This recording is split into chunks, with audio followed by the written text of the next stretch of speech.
तेन शलाकया चक्षुरुन्मिलितं येन तस्मै श्रीगुरुवे नमः। श्रीचैतन्यमनोभीष्टं स्थापितं येन भूतले स्वयं रूपः कदा मह्यं ददाति स्वपदान्तिकम्। वन्देऽहं श्रीगुरो श्रीयुतापदकमलं श्रीगुरुं वैष्णवांश श्रीरूपं साग्रजातं सहगणरघुनाथान्वितं तं सजीवं साद्वैतं सावधूतं परिजनसहितं कृष्णचैतन्यदेवं श्रीराधाकृष्णपादान् सहगणललिता श्रीविशाखान्वितांशं नमो विष्णुपादाय कृष्णपृष्ठाय भूतले श्रीमते भक्तिवेदान्त स्वामिनिति नामिने नमस्ते सारस्वते देवे गौरवाणी प्रचारिणे निर्विशेष शून्यवादी पाश्चात्य देशतारिणे नमो महावदन्याय कृष्ण प्रेमप्रदायते कृष्णाय कृष्ण चैतन्य नाम्ने गौतुषे नमः। हे कृष्ण करुणा सिंधु दीनबन्धु जगत्पते गोपेश गोपिकान्त राधाकान्त नमोस्तुते।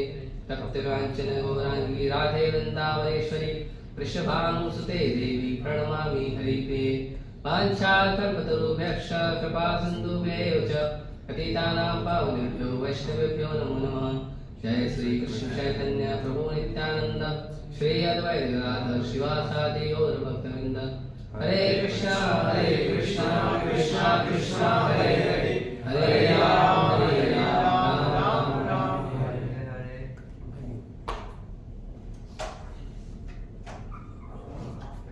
साइलेंट करने के लिए बोलो सबको साइलेंट करने के लिए। हाँ, नियमों को थोड़ा समझने का प्रयास करिए। हरे कृष्ण। तो ऐसे तो हमने ऐसे भारत में या कहीं पे भी इतना वर्णन नहीं है श्री बलराम जी का। हालांकि बलराम जी जो है वो हमारे भक्ति के सबसे मुख्य अंग है, मंग नहीं है, वो भक्ति के मुखिया है। तो बलराम जी के बारे में हम आज चर्चा करेंगे। तो भगवान के धरती पे प्रकट होने के पहले बलराम जी प्रकट हुए। और बलराम जी कौन है? बलराम जी आदि गुरु है। तो पहले मैं थोड़ा चार्ट बताऊंगा कि बलराम जी कैसे प्रकट होते हैं, मतलब सृष्टि में कैसे लीला करते हैं, उसके बाद हम आगे बढ़ेंगे। तो पूरी सृष्टि में अगर अकेले कोई एक भगवान है तो वह है भगवान कृष्ण और कोई नहीं। मतलब अगर सबसे शुरुआत में देखा जाए तो केवल कृष्ण रहते हैं और कोई नहीं रहता। कृष्ण के बाएं भाग से श्रीमती राधा रानी प्रकट होती है, वाम भाग से, और कृष्ण के दाहिने भाग से बलराम जी प्रकट होते हैं। तो बलराम जी जो है वो गुरु का कार्य करते हैं और श्रीमती राधा रानी जो है वो आनंद का कार्य करती है। तो भगवान कृष्ण एक ही है, लेकिन लीला करने के लिए भगवान दो हो जाते हैं, राधा और कृष्ण। भगवान एक ही। कई बार लोग पूछते हैं राधा और कृष्ण का शादी कैसे क्यों नहीं होता? तो शादी तो दो लोगों का होता है ना। जब वो दोनों एक ही है तो उसका शादी कैसे होएगा? कभी सूर्य का शादी सूर्य की किरण से हो सकता है, क्योंकि सूर्य किरण क्या है? सूर्य की शक्ति है। तो वैसे श्रीमती राधा रानी जो है भगवान की आह्लादनी शक्ति है, आनंद प्रदायनी शक्ति है। और दुर्गा देवी जो है वो बहिरंगा शक्ति है। तो ये दो शक्तियां हैं। ऐसे जो जीव है, एक मुख्य तरह तीन शक्तियों को, भगवान की तीन शक्तियां होती हैं। एक होती है अंतरंगा या आह्लादनी शक्ति जो है श्रीमती राधा रानी। एक है बहिरंगा शक्ति। बहिरंगा शक्ति मतलब ये माया का जगत, श्रीमती दुर्गा देवी। इस संसार को दुर्ग कहा जाता है। दुर्ग मतलब जेल। तो जेल में जेलर भी होगा, तो जो जेल का जेलर है वो है माता दुर्गा। संसार को दुर्ग बोलते हैं तो जेलर को दुर्गा बोलते हैं, है ना। जैसे आप जाएंगे रायगढ़ दुर्ग है, सिंधु दुर्ग है, ये सब क्या है? ये सब किले हैं, बड़े बड़े किले हैं। तो ऐसे संसार में एक किला है, और एक किला का भी रखवाली करने वाला एक व्यक्ति है, वो है माता जगदम्बा दुर्गा। तो माता दुर्गा जो है लोगों को कष्ट देने के लिए नहीं है यहाँ पे, ये गलत सोच है लोगों की। कई बार कैदी को लगता है ये जो जेलर है ना बहुत बेकार आदमी है, सरकार से पगार भी लेता है और हमको पीटता भी है, दोनों काम करता है। कभी कभी लगता है कि सरकार इसको हमको पीटने का ही पैसा देती है, पर ऐसा नहीं। जब 15 अगस्त या 26 जनवरी आता है या किसी मंत्री का जन्मदिन आता है और वो जेल में घूमने जाता है, तो उस समय वो जेलर ही होता है जो अच्छे कैदी हैं, जो जेल में आके अपराध नहीं कर रहे हैं, जेल के सारे नियमों का पालन कर रहे हैं, सबसे प्रेम से बात करते हैं, किसी कारणवश दुर्घटनावश वो जेल में आ गए, ऐसे कैदी लोगों का रिकमेंडेशन भी जेलर ही करता है नेता को कि ये आदमी अच्छा है, ये सब नियम पालन करता है। तो कई बार ऐसा होता है कि वो जब नेता को बताते हैं, तो नेता अगर मुख्यमंत्री या कोई बड़ा पदाधिकारी है तो नेता क्या करता है, इमीडिएटली उसको छुट्टी दे देता है जेल से बाहर। तो माता दुर्गा जो है वो हमको सुधारने के लिए, हम जो भगवान से विरोध करके धरती पर आ गए हैं किसी कारण से, अब क्या विरोध किए हैं तो आप जाके भगवान से वापस पूछ लेना जब जाएंगे। तो मुझे बताया नहीं भगवान ने कितने जीवों ने कौन कौन सा अब विरोध किया है। तो ये माता दुर्गा है जो हम लोगों का टेक केयर करती हैं, जो भगवान से दूर होकर इस दुर्ग में आके बैठे।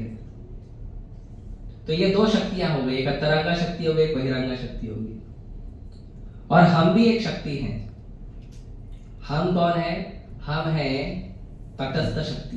तटस्थ मतलब बीच वाला, मिडल है ना, एक बाहर एक अंदर एक बीच में दरवाजे के ऊपर। तो कभी कभी देखेंगे कुछ लोग दरवाजे के ऊपर खड़े रहते हैं, ना घर में जाते हैं ना बाहर जाते हैं, है ना, कुछ लोग ऐसे होते हैं, हम लोग वो हैं। भगवान बोल रहे हैं घर में आ जाओ, हमारी इच्छा नहीं है जाने की, है ना, हमको नहीं जाना है घर के अंदर, और हमको बाहर का वातावरण अच्छा लगता है, इसके लिए हम बीच में खड़े रहते हैं। भगवान बुला भी रहे हैं, हमको बाहर का सामान भी अच्छा लगता है, तो हम बीच में खड़े रहते हैं। और कई बार ऐसा प्राय देखा जाता है कि जो जीव है वो बहिरंगा शक्ति में ज्यादा फंस जाता है। क्यों? क्योंकि भगवान से दूर होकर स्वतंत्र रूप से आनंद भोगने की जो इच्छा है, उसके कारण हम लोग सृष्टि जगत में, इस भौतिक जगत में आते हैं, और कोई दूसरा कारण नहीं है। भगवान हमसे बहुत प्रेम करते हैं।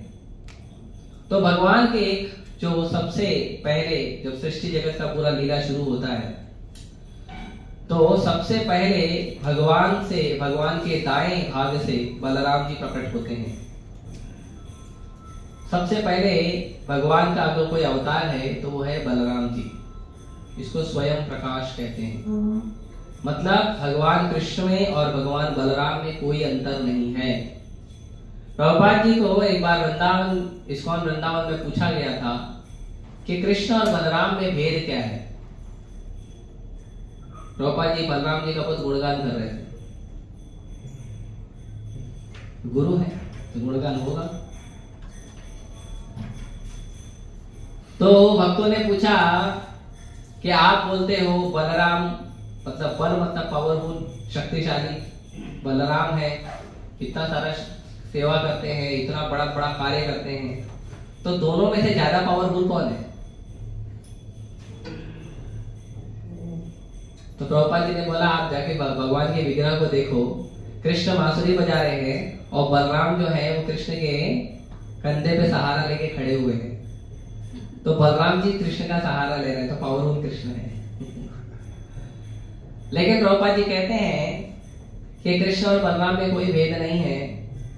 कृष्ण जो है वो सफेद बलराम है और बलराम जो है वो काले कृष्ण है, और कोई अंतर नहीं है, दोनों एक जैसे हैं। और इसके लिए सारे वृंदावन की लीला, मथुरा लीला, द्वारका लीला, राम लीला, जितनी लीलाएं आप देखोगे चाहे चैतन्य महाप्रभु और नित्यानंद प्रभु की लीला है, बलराम जी कृष्ण से कभी अलग नहीं होते, कभी अलग नहीं होते, हमेशा। क्यों? क्योंकि गुरु और कृष्ण का संबंध हमेशा साथ साथ रहता है। तो सबसे पहले बलराम जी प्रकट होते हैं, फिर बलराम जी से चतुर्व्यूह प्रकट होता है ना। भगवान के 4 अवतार एक साथ प्रकट होते हैं बलराम जी से, एक साथ 4 अवतार। तो वो है वासुदेव, संकर्षण, प्रद्युम्न और अनिरुद्ध। ये 4 अवतार बलराम जी से डायरेक्ट प्रकट होते हैं। कृष्ण से बलराम प्रकट हो गए। अब बलराम जब प्रकट हो जाते तो कृष्ण फिर सृष्टि में क्या हो रहा है, क्या नहीं हो रहा है, कौन देवी, कौन देवता, कौन विष्णु, कौन महाविष्णु, कृष्ण को कोई लेना देना नहीं। कृष्ण फिर राधा रानी के साथ लीला करते हैं, भक्तों को आनंद देते हैं। फिर बाकी काम कौन संभालता है? पूरा काम बलराम जी संभालते हैं।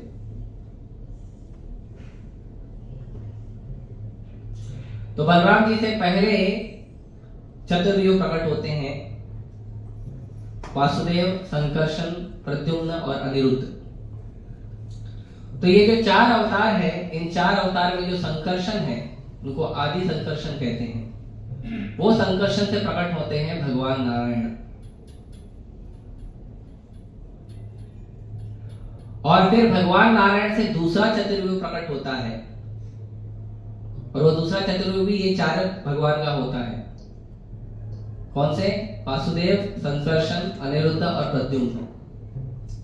तो ये जो चतुर्व्यूह है ये 2 होते हैं, एक पहला चतुर्व्यूह होता है, एक दूसरा चतुर्व्यूह होता है। पहले चतुर्व्यूह प्रकट होते हैं श्री बलराम से, दूसरे चतुर्व्यूह प्रकट होते हैं जो पहले चतुर्व्यूह के संकर्षण से नारायण, और नारायण से दूसरा चतुर्व्यूह। फिर जो दूसरे चतुर्व्यूह के संकर्षण है, बलराम जी को संकर्षण भी कहा जाता है। क्यों कहा जाता बताऊंगा। तो जो दूसरे चतुर्व्यूह के संकर्षण है, उनसे प्रकट होते हैं भगवान महाविष्णु। महाविष्णु उनसे प्रकट होते हैं।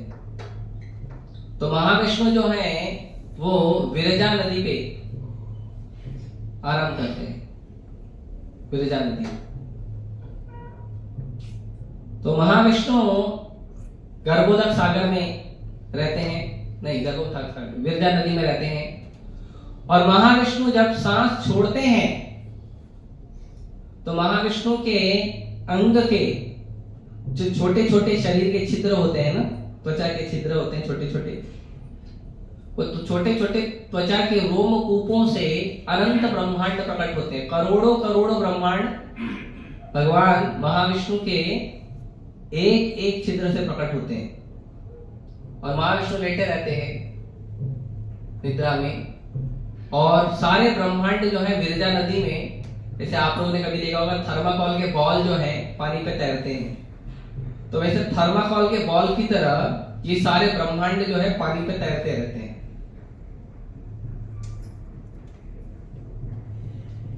फिर महाविष्णु से एक अवतार और प्रकट होता है, और वो अवतार कहा जाता है हर एक ब्रह्मांड के अंदर। एक रोमकूप से करोड़ों ब्रह्मांड है, ऐसे भगवान के शरीर से अनंत ब्रह्मांड प्रकट होते हैं जब वो सांस छोड़ते हैं। जब भगवान सांस लेते हैं तो सब अंदर हो जाता है, मतलब अभी तक भगवान ने सांस नहीं लिया है, सांस छोड़ा है। हम लोग यहाँ पे अपना फैमिली बिजनेस चला रहे हैं, पुनरपि जननम पुनरपि मरणम। भगवान ने अभी तक सांस नहीं लिया, सांस लेंगे तो आपका सारा बिजनेस समाप्त, अंदर सब भगवान के अंदर। तो हर एक ब्रह्मांड के अंदर महाविष्णु अपना एक और अवतार प्रकट करते हैं। तो वो जो अवतार होता है वो ब्रह्मांड के गर्भ में जाता है, ब्रह्मांड के बीच में जाता है, और वो अवतार होता है गर्भ में जाता है, इसलिए गर्भोदक। तो जब महाविष्णु उस ब्रह्मांड के गर्भ में जाते हैं तो ब्रह्मांड तो खाली है, कुछ तो है नहीं उसमें। तो महाविष्णु के शरीर से बहुत सारा पानी निकलता है, जैसे हमारे शरीर से पसीना निकलता है, और वो पूरा जो ब्रह्मांड है वो आधा भर जाता है, 50%। गर्भोदक सागर, और वो गर्भोदक सागर में फिर भगवान अनंत शेष या बलराम जी जो है वो भगवान विष्णु की शेष शैया बनकर आते हैं। है ना, शेषनाग। और उस शेषनाग के ऊपर भगवान विष्णु आराम करते हैं, आधे पानी पे शेषनाग पे भगवान विष्णु, उनके चरण में माता लक्ष्मी। और जब भगवान गर्भोदकशाही विष्णु जो ब्रह्मांड के अंदर अभी अभी आए हैं, उनके नाभि से एक कमल निकलता है। कमल, हमको पता होना चाहिए हमारा पोजीशन क्या है। कभी कभी हम लोग बोलते हैं भगवान को समझता नहीं क्या, मेरे लिए काम नहीं करते। पहले अपना पोजीशन देख लो, उसके बाद बात करना भगवान की है। पूर्ण पुरुष भगवान, अनंत भगवान, विराट पुरुष भगवान, ऐसा भगवान, इतने भगवान के महान गुणगान है और इतने विराट है भगवान। कृपा करके हम लोगों के लिए धरती पर आए हैं विग्रह के रूप में, और आप उनको पकड़ के झूला झुला रहे हो, उनको खिला रहे हो, उनको सुला रहे हो, और भगवान आपके प्रेम के बंधन में आके सब कर रहे हैं। वो कभी कभी ये नहीं समझना चाहिए कि भगवान मेरी बात नहीं समझते। नहीं, भगवान कौन है वो पता चलना चाहिए। तो जो गर्भोदकशाही विष्णु हैं, उनके नाभि से एक कमल निकलता है ऊपर,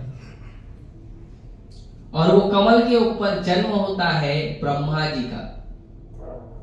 इसीलिए ब्रह्मा जी को कहते हैं स्वयंभू, मतलब जो स्वयं भगवान है, भगवान विष्णु, जो स्वयं भगवान विष्णु है, स्वयं भगवान विष्णु से ब्रह्मा जी पैदा हुए, इसके लिए उनका नाम है स्वयंभू।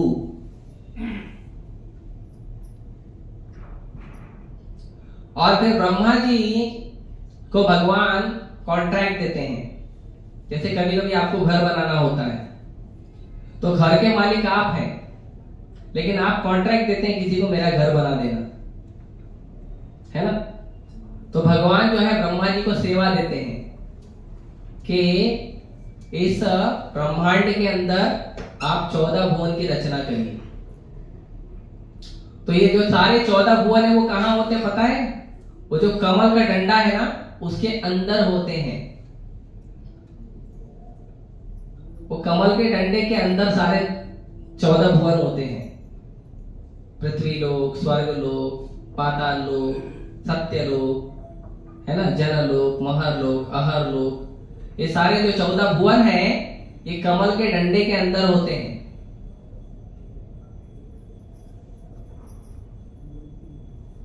और फिर भगवान गर्भोदकशाही विष्णु जो अनंत शेष पर लेटे हुए हैं, भगवान गर्भोदकशाही विष्णु फिर अपना एक और रूप प्रकट करते हैं, और एक विष्णु जो ब्रह्मांड के अंदर एक श्वेत द्वीप नाम का जगह बनाते हैं। वो श्वेत द्वीप क्या है? वो भगवान का वैकुंठ होता है। श्वेत द्वीप जो है वो दूध का समुंदर होता है, और दूध के समुंदर पे एक द्वीप बनता है। तो वहां पे श्वेत द्वीप पे दूध के समुंदर पर, दूध को इसके लिए क्षीर कहते हैं, है ना। जो हम खीर बोलते हैं ना, वो खीर नहीं, वो क्षीर है। दूध को क्षीर बोलते हैं। अब उसको खाने के लिए हम उसमें चावल डाल देते तो हमको लगता है दूध और चावल खीर हो गया। नहीं, दूध को ही खीर बोलते हैं या क्षीर बोलते हैं। तो बंगाल में या बिहार में या उड़ीसा में जो लोग हैं, वो श को श नहीं बोलते, ख बोलते हैं। तो शीर बोलते हैं तो शीर को खीर बोलेंगे। क्षत्रिय बोलेंगे तो क्षत्रिय नहीं बोलते, खत्रिय बोलते हैं। तो इसीलिए वो शीर से खीर बन गया है, वो है शीर। तो भगवान जो है गर्भोदकशाही विष्णु, वो क्षीर सागर पे एक और रूप लेते हैं, और क्षीर सागर पे जो भगवान विष्णु निवास करते हैं, उनका नाम होता है क्षीरोदकशाही विष्णु। और यही क्षीरोदकशाही विष्णु जो है, मेरे, आपके और सृष्टि में जितने भी जीव हैं, जो दिखते हैं, जो नहीं भी दिखते हैं, सबके हृदय में परमात्मा रूप में निवास करते हैं। तो भगवान यहीं पे हैं, सबके पास, सबके साथ है, सबके। ऐसा कोई सृष्टि में जीव नहीं। अभी कुछ दिन पहले कुछ लोग फ्रेंडशिप डे मना रहे थे। ऐसा कोई दोस्त है आपका जो आपके साथ आपके दिल में रहता है? एक दोस्त का नाम बताओ कृष्ण के अलावा, है कोई? केवल कृष्ण है। तो अगर आपको फ्रेंड्स फॉरएवर भी चाहिए तो एक ही फ्रेंड है आपका, सूरतम सर्वभूतानां ज्ञात्वा माम शांतिमुच्यते। भगवान तो गीता में कहते हैं I am the best of the friend of everyone, मैं सबका सबसे प्रिय मित्र हूं, और मुझे जानोगे तो तुम्हारे जीवन में शांति आएगी। ज्ञात्वा माम शांतिमुच्यते, जीवन में अगर शांति चाहिए तो पासवर्ड एक ही है, भगवान को जानने का प्रयास करो और कुछ मत करो, और शांति आएगी तो आप सुख का अनुभूति कर पाओगे, नहीं तो आप सुख का अनुभूति नहीं कर पाओगे। तो कृष्ण को जानने से हमारे जीवन में शांति आती है, ये भगवद गीता भगवान कहते हैं। तो ये जितने भी अवतार प्रकट हुए हैं, ये सारे अवतार कहां से प्रकट हुए हैं? बलराम जी से। इसके लिए जितने सारे अवतार हैं, राम, नरसिंह, वराह, जितने भी अवतार है, वामन, जितने भी अवतार है भगवान के, वो सारे बलराम जी से प्रकट हो जाते हैं। भगवान कृष्ण को कोई, भगवान कृष्ण बस लीला विलास करते हैं, आनंद में रहते हैं। इसके लिए अगर आपको किसी भगवान के पास जाना तो ऐसे भगवान के पास जाए जो हमेशा आनंद में रहते हैं। तो पूरा जो कार्य है वो बलराम जी करते हैं। तो अभी जन्माष्टमी आने वाली है, तो हम सब भगवान को अपने घर में बुलाएंगे। तो जब आपके घर में कोई व्यक्ति आता है तो हम क्या करते हैं? सबसे पहला काम क्या करते हैं? स्वागत करते हैं। नहीं, उसके पहले क्या करते हैं? स्वागत। उसके आने के पहले क्या करते हैं? तैयारी। हाँ, तैयारी में सबसे पहली तैयारी क्या होती है? हाँ, साफ सफाई, क्लीनिंग। मेहमान आएगा आपके घर में और देखेगा मकड़ी का जाला, तो उसको लगेगा हो सकता है आपने मकड़ी को शरण दी है घर में, है ना? हम वैष्णव तो दयालु होता है, सबको शरण देता है। कहीं से मकड़ी निकल रही है, कहीं से छिपकली निकल रही है, उसको लगेगा वैष्णव दयालु है, शरण दिया है। तो आप क्या करेंगे? क्लीन कर देंगे। हाँ? हालांकि जो उन्नत वैष्णव होते हैं वो सच में दया करते हैं। चैतन्य महाप्रभु की लीला में एक वैष्णव है वासुदेव दत्त। वासुदेव दत्त है ना, जिनके कोड़ हो गया था, शरीर पे कीड़ा उड़ा हो गया था। तो वो, उनके शरीर को कोड़ हो गया था और उनके शरीर में बहुत सारे फोड़े हो गए थे और फोड़े से पस निकलता था। लेकिन वो इतने दयालु थे, उनको पस में तो कीड़े हो गए थे। तो कभी कभी क्या होता था कि उनके शरीर से कोई कीड़ा गिर जाता था, तो वो क्या करते थे? वो कीड़े को उठा के फिर से शरीर पर रख देते थे। खाएगा क्या बेचारा? तो वैष्णव की दयालुता का कोई लिमिट नहीं है।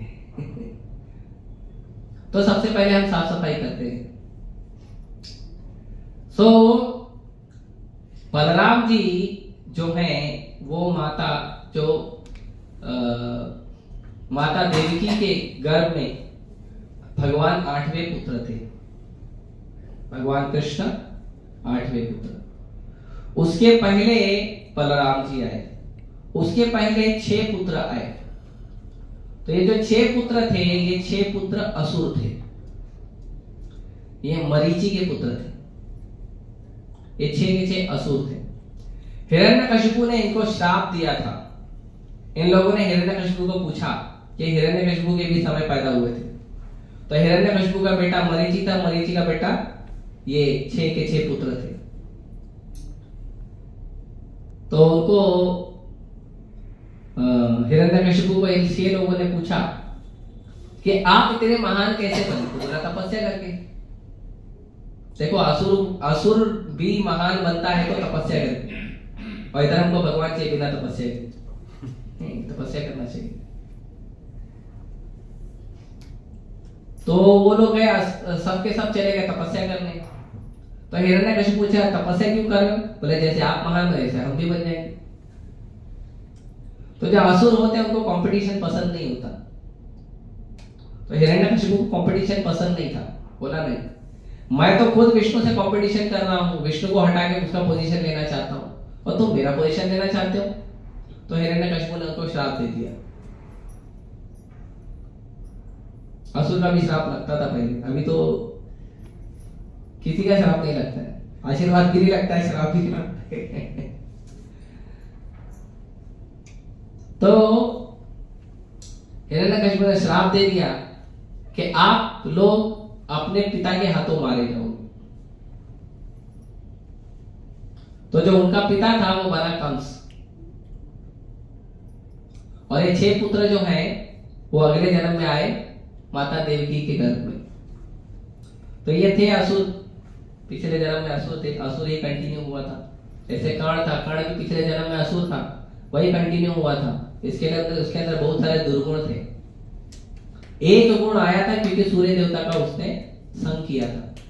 देवताओं का संग करने के कारण एक गुण आ गया था, दान देने का। उसके अलावा कोई गुण नहीं था, सारे के सारे गुण उसके अंदर असुर के थे। तो कंस ने जो है आकाशवाणी सुनी थी कि उनको 8वां पुत्र मार देगा, तो तुरंत मार जा रहा था देवकी को मारने। ना रहेगा पास न बजेगी बांसुरी। पुत्र किसका मारेगा? देवकी का। देवकी को ही खत्म कर देता हूं। तो वसुदेव जी देखे अरे भगवान आने वाले हैं, हम लोगों के को माध्यम बना के, तो पहले देवकी को बचाना जरूरी है। तो वसुदेव जी ने पहले उसको बहुत अच्छा ज्ञान दिया, आत्मा के तत्वों का ज्ञान दिया। तो जब व्यक्ति काम और क्रोध में होता है तो उसकी बुद्धि में ज्ञान नहीं जाता। इसके लिए हमको प्रयास करना चाहिए, हम ये दो जो आवेश है काम और क्रोध का, इसके अंदर कभी रहना नहीं चाहिए। और कभी कोई डिसीजन नहीं लेना चाहिए काम और क्रोध में। अगर आपके मन में बहुत सारी तीव्र इच्छा जाग रही है और उसमें आपने कोई डिसीजन ले लिया, तो ऐसा चांस है कि वो डिसीजन से आपको क्षति होगी। महाराज दशरथ ने लिया था, प्रसन्न हो गए थे माता कैकेयी को, दे दिया 2 वचन। माता कैकेयी बोले ठीक है, पोस्ट डेटेड चेक बना दो, बाद में ले लेंगे, मोबाइल बंद कर दीजिए। पोस्ट डेटेड चेक बना दीजिए, बाद में ले लेंगे, बाद में चेक को विड्रॉ करा लेंगे। तो काम और क्रोध में कभी कोई डिसीजन नहीं लेना चाहिए, कभी नहीं लेना चाहिए। अगर आपको पता है आप काम में हो और क्रोध में हो, उस समय कुछ मत करो। सबसे पहले अपने आप को शांत करने का प्रयास करो। कुछ डिसीजन नहीं लेना है, सामने वाले को कुछ शब्द नहीं बोलना है। जब हम क्रोध में हैं तो सामने वाले को कुछ शब्द नहीं बोलना है। क्यों? क्योंकि आप अपना डैमेज करोगे।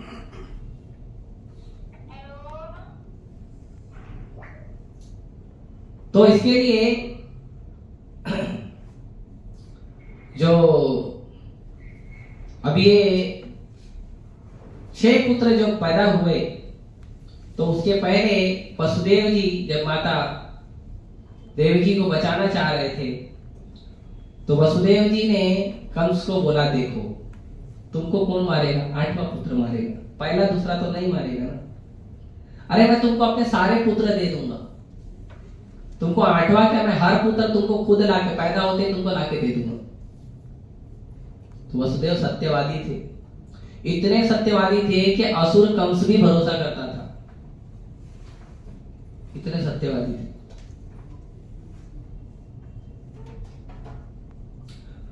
तो कंस मान गया, बोला बात तो सही है, ठीक है 8वां पुत्र मारेगा, नो प्रॉब्लम, ठीक है जाओ। तो उठा के कारागार में डाल दिया।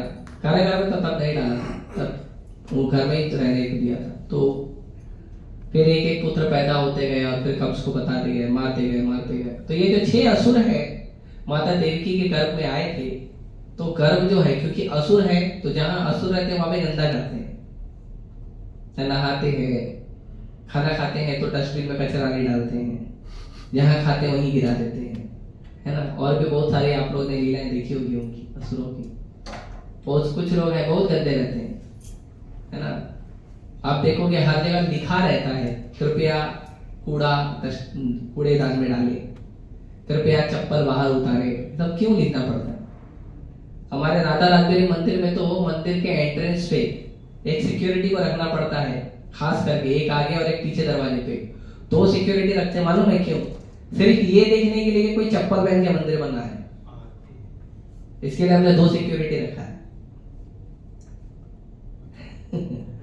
तो क्या करें, समाज की इतनी दुर्गति हो रही है। तो जो असुर है वो गंदा करते हैं, तो आप भगवान गंदी जगह पे तो आएंगे नहीं, भगवान आएंगे साफ जगह पे। इसीलिए हमको हमारे हृदय को साफ करना चाहिए। जब तक हमारा हृदय साफ नहीं होगा, भगवान अंदर तो है लेकिन हमारे को अनुभूति नहीं होगी भगवान की जब तक हमारा हृदय साफ नहीं होगा। भगवान और हमारे बीच में बहुत बड़ा मैल का बहुत बड़ा दीवार खड़ा हो गया है हमारे अनर्थों का। जब तक वो दीवार को हम पूरी तरह से साफ नहीं कर देंगे, हटा नहीं देंगे, क्लीन नहीं कर देंगे, हमारे चित्त का दर्पण जब तक पूरी तरह क्लीन नहीं होगा तब तक हम भगवान की अनुभूति नहीं कर पाएंगे। और जब बहुत ज्यादा गंदा हो जाता है तो लोग भगवान का विरोध भी करते हैं, असुर बन जाते हैं, भगवान नहीं है, भगवान मर गए, वो तो पैदा हुआ था तभी, ऐसे बात करते हैं। तो बलराम जी आए। बलराम जी जो है वो कौन है? सेवक है। गुरु के पास जैसे भगवान के कई रसों में भगवान की सेवा होती है, 5 मुख्य रस हैं और 7 गौड़ रस हैं, 12 रसों में भगवान कृष्ण की सेवा होती है। तो ये 12 के 12 रस जो है वो भक्ति रसामृत सिंधु में इसका वर्णन किया गया है, प्रभुपाद जी ने ट्रांसलेट किया है, इसको हमें मिल जाएगी। तो उसमें से 5 रस जो है प्रभुपाद जी भगवद गीता में बताते हैं, शांत रस, दास्य रस, साख्य रस और वात्सल्य रस और माधुर्य रस। तो शांत रस मतलब कि भगवान से हमारा संबंध होगा लेकिन हमारी एक्टिविटी कुछ मतलब उतने हाई लेवल की नहीं रहेगी। जैसे कोई गाय बन जाएगा, कोई पेड़ बन जाएगा, तो गाय और पेड़ बनकर भी भगवान की सेवा होती। कोई मोर बन जाएगा, कोई पशु पक्षी बन जाएगा, तो भगवान के धाम में ये सारे जीव बन सकते हैं। तो ये शांत रस में होते हैं, भगवान की सेवा करते हैं शांत रस में। मतलब इसमें भगवान का कोई डीलिंग ज्यादा नहीं होता, भगवान को डीलिंग करते हैं तो करते हैं, बाकी हम भगवान के आसपास भगवान की सेवा शांत रस में करते हैं, शांत रहकर। उसके बाद आता है दास्य रस। दास्य रस मतलब इसमें आदान प्रदान होता है, भगवान है और हम भगवान के सेवक हैं, तो हम भगवान की सेवा करते हैं, कभी कभी पूछ के करते हैं, कभी कभी भगवान के आदेश पर करते हैं। उसके बाद आता है साख्य रस। भगवान की सेवा भगवान का मित्र बन के करना, जैसे सुदामा, श्रीदामा, मधुमंगल, ऐसे मित्र बनकर, अर्जुन, ये सब भगवान के मित्र हैं। तो मित्र बनकर भी भगवान की सेवा होती है। उसके बाद आता है वात्सल्य रस। माता देवकी, वसुदेव, यशोदा, नंद महाराज, जो वृंदावन की जो वरिष्ठ गोपियां हैं, गोप हैं, तो ये लोग जो हैं ये वात्सल्य रस में हैं, तो भगवान को अपना बेटा मानते हैं। तो भगवान को बेटा समझकर सेवा करना, उनको खिलाना, पिलाना, नहलाना, धुलाना, उनको श्रृंगार करना,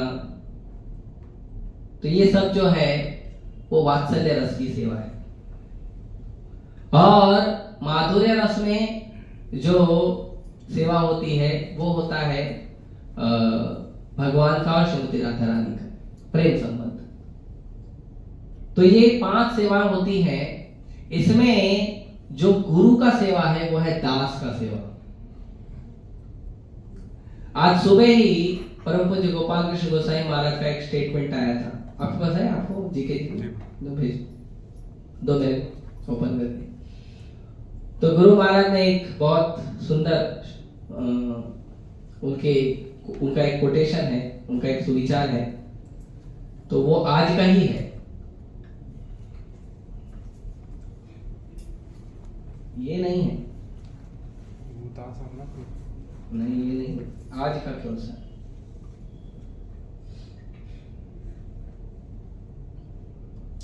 ये नहीं,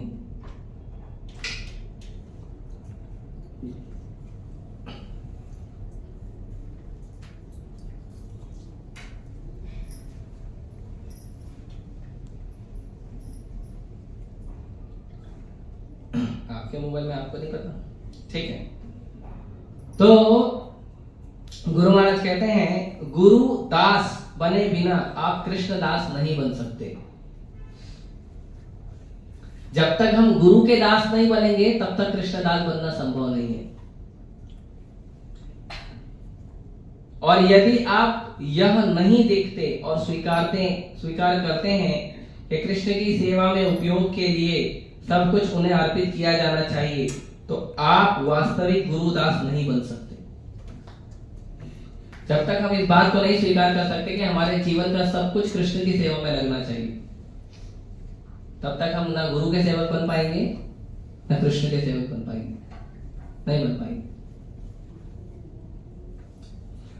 तो बलराम जी जो है वो आदि गुरु हैं, और गुरु का जो सेवा होता है वो दास रस में सेवा होता है। गुरु हमेशा दास के रूप में रहता है। तो बलराम जी आए देवकी माता के गर्भ में, तो बलराम जी 7वां गर्भ थे, और उसके बाद बलराम जी को देवकी माता के गर्भ से माता रोहिणी के गर्भ में ट्रांसफर करने के लिए सेवा दिया था भगवान ने योग माया को।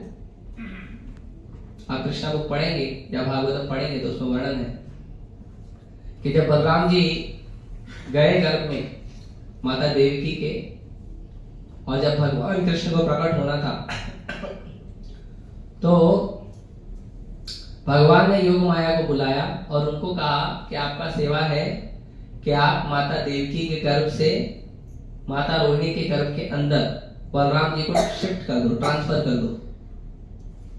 तभी ये मॉडर्न साइंस में तो इसका कोई नॉलेज है नहीं उनको, क्योंकि इतना हाईली एडवांस साइंस उनको नहीं पता, और वो भी भगवान के लेवल का तो भूल ही जाओ, उनको आएगा ही नहीं। तो बलराम जी गए देवकी माता के गर्भ में, देवकी माता के गर्भ को क्लीन किए, भगवान का आसन लगाए, और फिर बलराम जी वहां से रोहिणी माता के गर्भ में चले गए। फिर भगवान कृष्ण आए, और भगवान कृष्ण के बाद में तो क्योंकि कंस बार बार मारता था, 6 के 6 पुत्रों को मार दिया था माता देवकी के, तो मथुरा में भी लोग बहुत कंस को उल्टा सीधा बोलते थे। ऐसे उसके सामने तो बोलते नहीं था, असुर था मार देगा, तो पीछे बोलते थे, घर में बोलते थे, घर में बात करते थे, कितना दुष्ट है, अपने ही बहन के बच्चों को मार देता है, अपने भांजों को मार देता है। तो एक जब बलराम जी को शिफ्ट किए तो उसको बोलते गर्भपात हो गया। देवकी माता को लगा कि उनका गर्भच्युत हो गया है ना, अबॉर्शन हो गया उनका। अबॉर्शन तो नहीं बोल सकते, बहुत खराब शब्द है, गर्भच्युत हो गया, गर्भपात हो गया, मतलब उनका गर्भ गिर गया, ऐसा उनको लोगों ने समझा। बल्कि भगवान तो शिफ्ट किए थे, ट्रांसफर किए थे, तो लोगों ने यहाँ तक बोला कि ये काम जो है ना कुछ तो काला जादू कराया रहेगा और गर्भ में ही मार दिया बच्चे को, देखो कितना दुष्ट है। तो बलराम जी यहाँ शिफ्ट हो गए और भगवान यहाँ प्रकट हुए। फिर आप लोग जानते हैं कि भगवान जो है जब मथुरा में प्रकट हुए, तो जब भगवान गर्भ से बाहर आए, मतलब जन्माष्टमी के दिन, रोहिणी नक्षत्र के दिन जब भगवान गर्भ से बाहर आए, तो भगवान कैसे बाहर आए थे? छोटा बच्चा बनके, इतना बड़ा 1 फुट का नहीं, शंख चक्र गदा पद्म धारण किए हुए, पीतांबर वस्त्र पहने हुए, वैजंती माला भगवान के छाती पे जो है श्रीवत्स का चिन्ह, मुकुट पहने हुए, कुंडल पहने, मकर कुंडल पहने हुए। ऐसा कोई पैदा होता है क्या? ऐसे भगवान पैदा होते हैं। तो भगवान ऐसे प्रकट हुए। बाद में भगवान अपना रूप छोटा किए। देवकी माता ने बोला कि देखो आप अच्छा है, आप भगवान हैं, आप हमारे कृपा करने आए हैं, लेकिन अभी छोटा हो जाओ, कंस गुस्सा होएगा, आपको मारेगा। क्योंकि माँ है ना, बेटा बड़ा भी हो जाए तो माँ को चिंता रहती है, अरे तुम लड़ाई मत करना। बेटा कितना भी बड़ा हो जाए, डॉन भी हो जाए, तो भी माँ को चिंता रहती है, ये लड़ाई नहीं करना, है ना। तो देवकी माता बोली भगवान को, देखो ऐसा मत करो, छोटा रूप बना लो प्लीज। तो भगवान बोले ठीक है, कोई बात नहीं। भक्त डरता है तो भगवान को अच्छा नहीं लगता, तो भगवान छोटा रूप बना लिए। वसुदेव को बोले मुझे ट्रांसफर कर दो गोकुल में। फिर उनको यमुना नदी पार करके ट्रांसफर किया गया। अनंत शेष आए थे, है ना, छतरी बनकर, नेचुरल छतरी, भगवान का नेचुरल छतरी। तो जब भगवान गोकुल में गए, तो फिर गोकुल में भगवान की जन्म होने के बाद लीलाएं चालू हो गई। तो भगवान ने बहुत सारी लीलाएं की, और सारी लीलाएं भगवान ने बलराम जी के साथ की। एक लीला बलराम जी के साथ नहीं, वो है ब्रह्म विमोहन लीला, जिसमें भगवान ने बलराम जी को भी धूल झोंक दी आंखों में। तो वो लीला बहुत बड़ी है, हम कभी और चर्चा करेंगे। क्योंकि उस दिन बलराम जी के साथ लीला नहीं की? क्योंकि उस दिन बलराम जी का बर्थडे था। हाँ, और एक दिन लीला है, और ये जो कालिया दमन लीला है, इस दिन भी बलराम जी नहीं गए थे। बलराम जी का बर्थडे होता था, भगवान अपना बड़ा काम कर रहे थे। बलराम जी आए थे, अभी कूदो यमुना में, कूदो ब्रह्मा जी को विमोहित करो, तो भगवान ये सब लीला करते थे जब बलराम जी नहीं रहते। बलराम जी रहते तो कि बलराम जी बड़े भाई है ना, तो बड़ा भाई का वात्सल्य रस रहता है, माता पिता के समान होता है, तो वात्सल्य रस रहता है, तो वो डांटते थे, बोले ए लाला इधर नहीं जाने का। इसे तो भगवान सुनते किसका है, लेकिन फिर भी तो भगवान कृष्ण ने बहुत सारे असुरों को मारा। ऐसे हमारे भागवतम में वर्णन है कि जो कुछ असुरों का वर्णन है ना, पूतना आई, फिर तृणावत आया, अगासुर, पकासुर, है ना, बहुत सारे असुरों का वर्णन है। लेकिन ये बहुत कम असुरों का वर्णन है। ऐसा वर्णन आता है भगवान हर रोज कम से कम 3 असुर मारते थे। 3 से ज्यादा रोज मारते थे, लेकिन कम से कम 3 मारते थे, ब्रेकफास्ट, लंच, डिनर। क्योंकि भगवान इतना खेलने में व्यस्त रहते थे, भगवान को पता ही नहीं रहता था ब्रेकफास्ट कब लेना है। तो असुर आके डिस्टर्ब करता था, भगवान उसको मारते थे, फिर याद आता था कि ब्रेकफास्ट करना है, फिर ब्रेकफास्ट करते थे, फिर खेलने लग जाते थे। फिर एक असुर आता था, डिस्टर्ब करता था, फिर उसको मारते थे, फिर लंच करते थे, और फिर खेलने में व्यस्त हो जाते थे। फिर एक असुर आता था, उसको मारते थे, फिर घर पे आ जाते थे। तो ऐसे भगवान कई असुरों को वध किए, लेकिन कुछ असुरों का वर्णन जो है भागवत में भी, सब असुरों का करेंगे तो दशम स्कंद ही पूरा 18,000 श्लोक से ज्यादा का हो जाएगा। तो सब असुरों का वर्णन नहीं किए, कुछ असुरों का थोड़ा बहुत किए। तो हर असुर जो है वो किसी न किसी अनर्थ को दर्शाता है। हर असुर जो है वो बताता है कि ये अनर्थ है। तो भगवान ने बहुत सारे असुरों को मारा, लेकिन 2 असुर को भगवान ने नहीं मारा। 2 असुर को बलराम जी ने मारा। गुरु है, तो ये 2 असुर गुरु के हाथ में लगे थे। हालांकि भगवान चिढ़ाते थे बलराम जी को, बोले तुम मारा भी किसको? तो गधे को मारा। बलराम जी को चिढ़ाते थे, क्योंकि धेनुकासुर को मारे थे, तो धेनुकासुर गधे के रूप में आया था, तो भगवान उनको चिढ़ाते थे, किसको मारा? गधे को मारा। तो बलराम जी ने 2 असुरों का वध किया, एक है धेनुकासुर, एक है प्रलंबासुर। ये 2 असुर है। इनको बलराम जी ने क्यों मारा? तो तत्व से बताते हैं आचार्य कि जो धेनुकासुर है, जैसे गधा है, तो कभी कभी हम लोग के जीवन में भी हमारे माँ बाप बोलते हैं तुम गधा है। बोला तुमको मम्मी ने? क्यों बोला? क्योंकि माँ बाप क्या बोलते हैं? मूर्ख है, तो मूर्ख है बोलने की जगह तुम गधा है ना, ऐसा बोलते हैं। तो जो धेनुकासुर है वो जीव की मूर्खता को प्रदर्शित करता है कि संसार में जो जीव मूर्खता करता है, कृष्ण की शरण नहीं लेता। और वो मूर्खता क्यों करता है? देहात्म बुद्धि के कारण। अपने आप को कभी लड़का समझता है, कभी लड़की, कभी बेटा, कभी बेटी, कभी माँ, कभी बाप, कभी पति, कभी पत्नी, कभी दोस्त, कभी इंडियन, कभी अमेरिकन। तो अपने आप के ऊपर ये सारे जो पद लगाता है, कभी डॉक्टर, कभी लॉयर, है ना, तो ये सब अपने ऊपर जो पद लगाता है, कभी अमीर है, कभी गरीब है, कभी ब्राह्मण है, कभी क्षत्रिय है, कभी वैश्य है, कभी शूद्र है, कभी ब्रह्मचारी है, कभी सन्यासी है, ये सब पद है। और ये सारे पद बाधा है भगवान कृष्ण की भक्ति में। अगर हम अपने आप को इनमें से कोई भी पद का समझते हैं तो हम कृष्ण भक्ति में आगे बढ़ने में बाधक हैं, हम आगे नहीं बढ़ पाएंगे। चैतन्य महाप्रभु को जब पूछा गया जीव का स्वभाव क्या है, तो चैतन्य महाप्रभु ने कहा जीवेर स्वरूप होय कृष्णेर नित्यदास। जैसे आप लोग दुकान में जाते हो तो मिठाई बहुत सारी रखी रहती है, तो मिठाई किस चीज से बनती है? दूध और शक्कर। मेनली सारी मिठाई इसी से बनती है। बाद में कोई उसमें काजू डालता है, कोई बादाम डालता है, वो सब डिफरेंट है। मेन आइटम दो रहता है, दूध और शक्कर। तो दूध और शक्कर जो है वो मेन आइटम, वो मेन इंग्रेडिएंट है। तो दूध का स्वरूप है दूध जैसा रहना, और शक्कर का स्वरूप है शक्कर जैसा रहना, मिठास रहना। लेकिन हम उसको अलग अलग नाम देते, कभी पेड़ा नाम देते, कभी बर्फी नाम देते, कभी छेना नाम देते, कभी गुलाब जामुन नाम देते। वो नाम हम देते हैं, और ये सारे उसके पद हैं। पर उसका असली स्वरूप क्या है? दूध का स्वरूप है दूध जैसा रहना, तरल रहना, वो अमृत जैसा उसका स्वाद होता है। ये सब दूध का गुण है, असली गुण है। और शक्कर का असली गुण है मिठास होना। अभी आपने किसी को मिठाई खिलाया, वो मिठाई नहीं है, वो मिठाई बोलेगा? उसको नहीं बोलेगा। किसी को आपने शक्कर खिलाया, मिश्री खिलाया, मिठाई नहीं है, तो बोलेगा? नहीं बोलेगा। तो असली जो स्वरूप है शक्कर का वो है मीठा होना। बाकी जो उसका नाम पड़ता है, कभी शक्कर का नाम, कभी उसका नाम डेयरी मिल्क पड़ता है, कभी किटकैट पड़ता है, ये भी शक्कर के ही नाम है, सब में रहते हैं, है ना? उसी का परिवर्तित रूप है दूध और शक्कर। डेयरी मिल्क में क्या है? दूध और शक्कर। किटकैट में क्या है? दूध और शक्कर, है ना?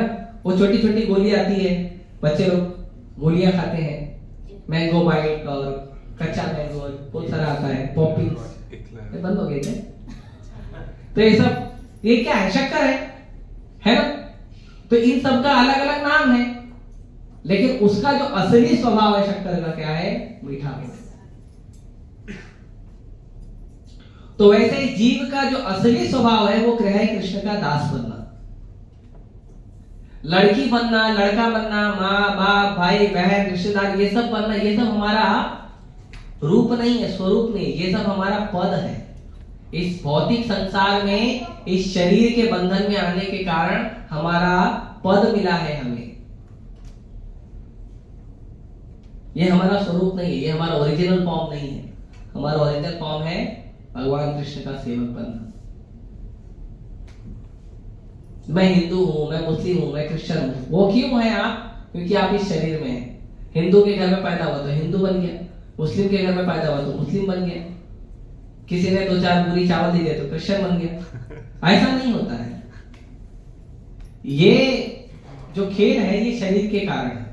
आत्मा का जो ओरिजिनल स्वरूप है वो है कृष्ण का दास होना।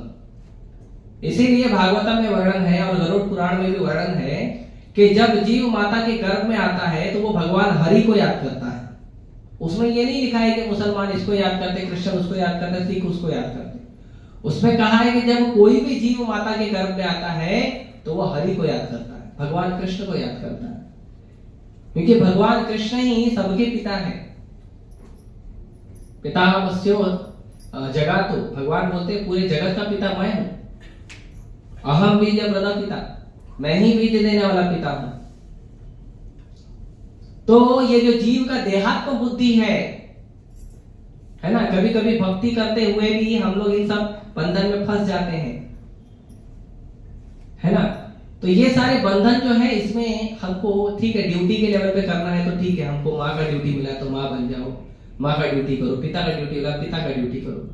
नहीं, पूरा स्वरूप ही माँ का बना लो, पूरा स्वरूप ही पिता का बना लो, पूरा स्वरूप ही बेटा बेटी का बना लो, तो फिर उस देहात्म बुद्धि, उस विचार में फंस जाएंगे, उस चेतना में फंस जाएंगे। चेतना में नहीं फंसना है, आपको ड्यूटी मिला सेवा करो, हट जाओ। ऐसे पुलिस का ड्यूटी है ना?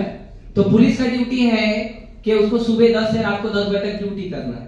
तो सुबह 10 से रात को 10 बजे तक वो पुलिस रहता है, बाकी टाइम वो पुलिस नहीं रहता है। बाकी टाइम वो अपना नॉर्मल कपड़ा पहन के अपने बीवी बच्चों के साथ, माता पिता के साथ समय बिताता है। तो उसका जो पुलिस का जो पद मिला है वो 12 घंटे का मिला है। 12 घंटे बाद वो पुलिस नहीं है, और जिस दिन उसको छुट्टी रहती है उस दिन भी पुलिस नहीं है। तो जो पद है वो पद के लिए वो कर्तव्य परायण होता है। लेकिन अब वो 24 घंटे वर्दी पहन के घूमे, मैं पुलिस हूं, मैं पुलिस हूं, है ना? तो ये गलत है। तो वैसे जीव को जो पद मिला है, अलग अलग लड़की का, लड़के का, अलग अलग रिश्ते नाते का जो पद मिला है, ये पद जीव को मिला, उसमें अपना कर्तव्य निर्वाहन करो धर्म के अनुसार, और फिर भगवान का भक्ति करो और ये जीवन छोड़कर निकल जाओ। लेकिन फंस जाते हैं, और आजकल तो लोग ज्यादा फंस जाते हैं। मैं यूट्यूबर हूं,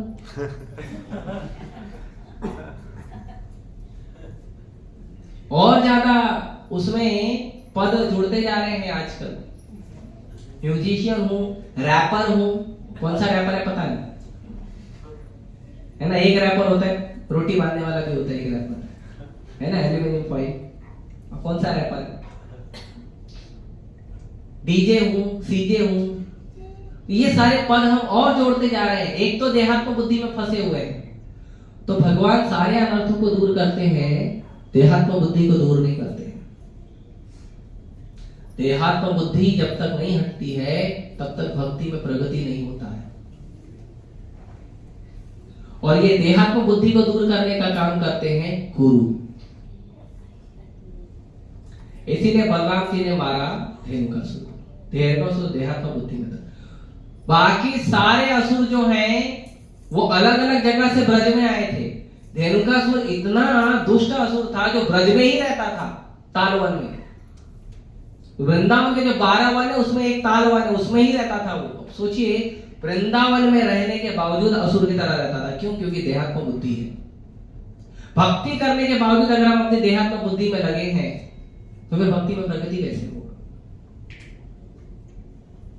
हमारा ड्यूटी है, हमको अपना ड्यूटी करना है। सही बात है। ऐसे मुझे बोला गया प्रभु जी लेक्चर देना, तो लेक्चर देना मेरा ड्यूटी है। अब 24 घंटा में यहाँ वहां घूम के कहीं कहीं बैठ के लेक्चर देता रहूंगा तो थोड़ी मेरा सेवा, मैं जो सेवा है मंदिर को, वो सेवा के रूप में सेवा करना है। बाकी मेरा जो अपना स्वरूप है वो भगवान का भक्ति करना। तो भगवान का भक्ति करना पहला इंपॉर्टेंट काम है। अब मैं माला कर नहीं रहा हूँ, प्रभुपाद जी के पुस्तकें पढ़ नहीं रहा हूँ, लेक्चर देने बोलो मैं लेक्चर दूंगा, तो ये तो गलत बात है ना। पहले तो अपनी साधना भी करनी है, पहले तो अपनी भक्ति करनी है, बाद में सभी पद का निर्वहन करिए। तो आजकल संसार में यही प्रॉब्लम हो गई है। पहले तो लोग थोड़ा बहुत कुछ ना कुछ तो भक्ति करते थे, आजकल तो लोग भक्ति करते ही नहीं है। इतना ज्यादा विचार में फंस गए हैं, इतना ज्यादा कर्तव्य निर्वहन को अपना असली स्वरूप समझ लिए हैं। अगर आप उनको बोलो कि कृष्ण भक्ति करो तो उनको लगता है तुम कुछ उसको गलत काम करने बोल रहे हो।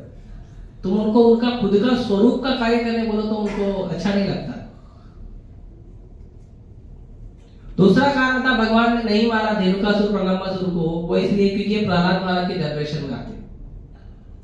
और भगवान ने प्रहलाद महाराज को प्रॉमिस किया था कि मैं तुम्हारे परिवार के किसी भी आदमी को नहीं मारूंगा। तो इसके लिए भगवान बोले मैं नहीं मारूंगा, लेकिन भगवान ने ये नहीं बोला था मैं मरवाऊंगा नहीं। अभी असुर है, कुछ तो करना पड़ेगा। तो इसके लिए भगवान ने नहीं मारा, बलराम जी ने मारा। तो इसीलिए देहात्म बुद्धि जो है उससे बाहर निकलना चाहिए। सबसे पहला कर्तव्य है भक्ति में आने के बाद इसको समझना कि मैं आत्मा हूं, शरीर नहीं हूं। ये सबसे पहला कर्तव्य है हमारा। और इस बात को समझना, इस बात को विचार करना और इस बात के ऊपर कार्य करना, वो सबसे पहला कर्तव्य है हमारा कि हम शरीर नहीं है। तो ये जो शरीर मिला है, ये शरीर के लिए जो हमारे कर्तव्य है उसका निर्वहन करिए, लेकिन आत्मा है इसके लिए सबसे पहला भक्ति करिए।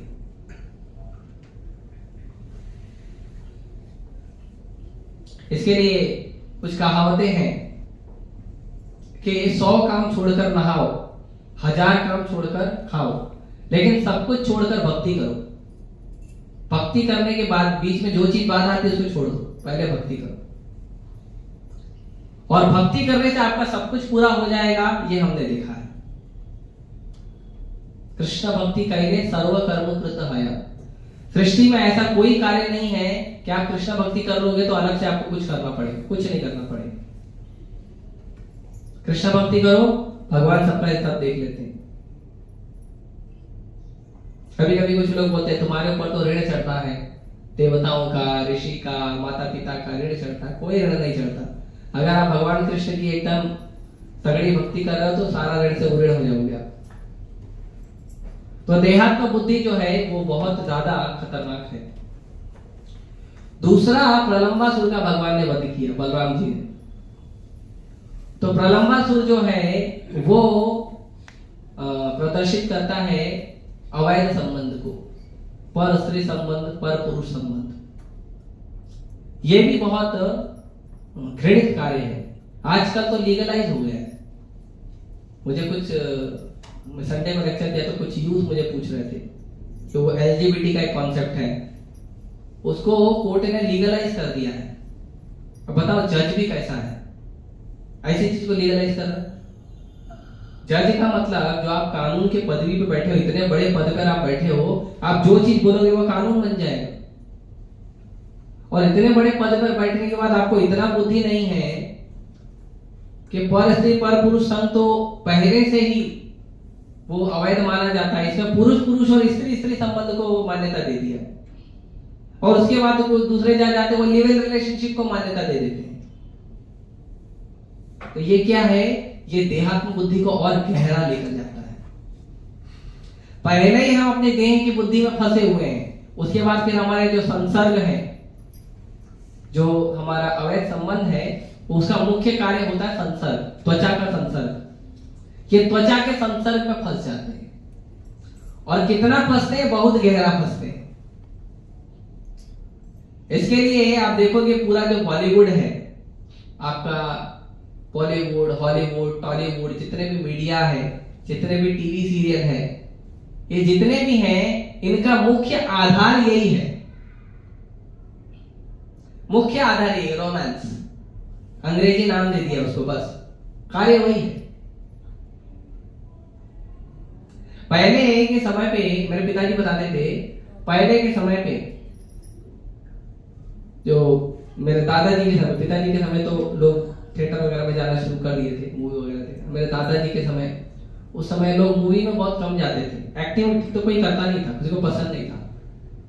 और जो लोकल एक्टिंग करने वाले थे, नौटंकी वाले, ये लोगों का बस घूमता था, और ये लोगों को गांव में एंट्री नहीं था, गांव में इनको एंट्री नहीं देते थे। गांव के बाहर ये लोग सरपंच से पूछ के कहीं पे एक जगह पे अपना ड्रामा करते थे, और गांव के जो लोगों को नौटंकी देखना है वही लोग जाते थे। अभी तो सबके जेब में नौटंकी वाले आ गए।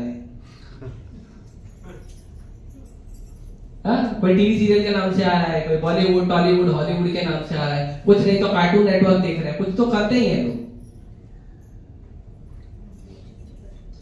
तो ये प्रदर्शित करता है दूसरे अनर्थ को, अवैध संबंध को, जो बहुत गहरा है हमारे भक्ति में बाधा के लिए। क्यों?